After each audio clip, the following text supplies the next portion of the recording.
Pēdējos gados arvien vairāk cilvēku vēršas pie ārstiem ekspertiem, kas nosaka invaliditātes grupu. Un mūsu skatītājai Dacei ir radušās aizdomas, ka ārsti nestrādā godīgi, bet gan apzināti piešķir mazāk apmaksātas invaliditātes grupas, tādā veidā aizstāvot valsts intereses. Invaliditāti piešķir cilvēkiem, kuru veselības traucējumi ilgstoši un būtiski ierobežo darbspējas, pašaprūpi vai ikdienas dzīvi. Latvijā vairāk nekā 214 000 pieaugušo veselības un darbspēja ekspertīzes ārstu valsts komisija noteikusi 1., 2. vai 3. invaliditātes grupu. Pirmā grupa paredzēta cilvēkiem ar vissmagākajiem veselības traucējumiem, bet 3. ar vieglākiem funkcionāliem ierobežojumiem. Pirmreizēji šobrīd 25. gadā tie bija ļaunprātīgi audzēji. Tātad ļaunprātīgās saslimšanas, tas bija pirmajā vietā, kuriem personām mēs noteicām invaliditāti pirmo reizi. 2. vietā bija asinsrites saslimšanas un 3. bija skeleta muskulārās saslimšanas. Šogad kopumā pieņemta nedaudz vairāk nekā 30 000 lēmumu par invaliditātes noteikšanu vai nenoteikšanu.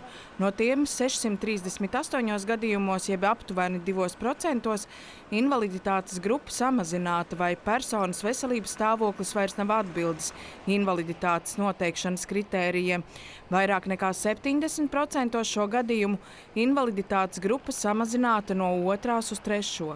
Mūsu kā iestādes ir galvenais izvērtēt objektīvi. Tātad mēs nosakam invaliditāti, vai tā ir 1., 2., 3. grupa atbilstoši, vai arī nenosakam invaliditāti. Arī tāda mums ir 15% apmēram no pieņemtajiem lēmumiem.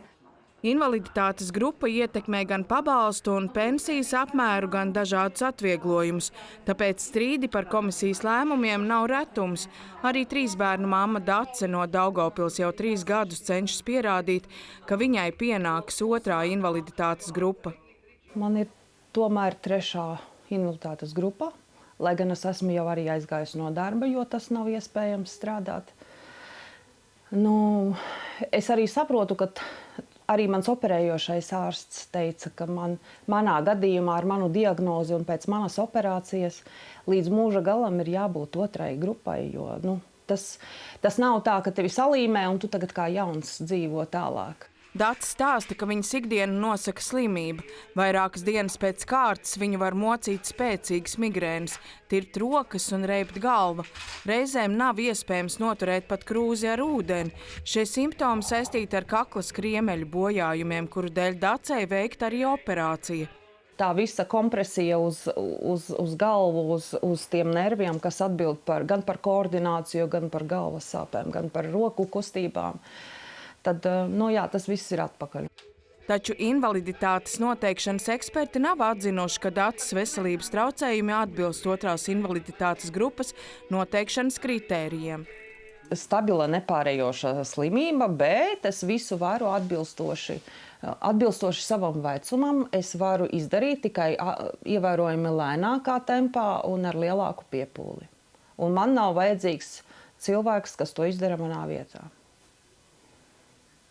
Atbilstoši vecumam. It kā man būtu 70 gadi vai 60 vai 80.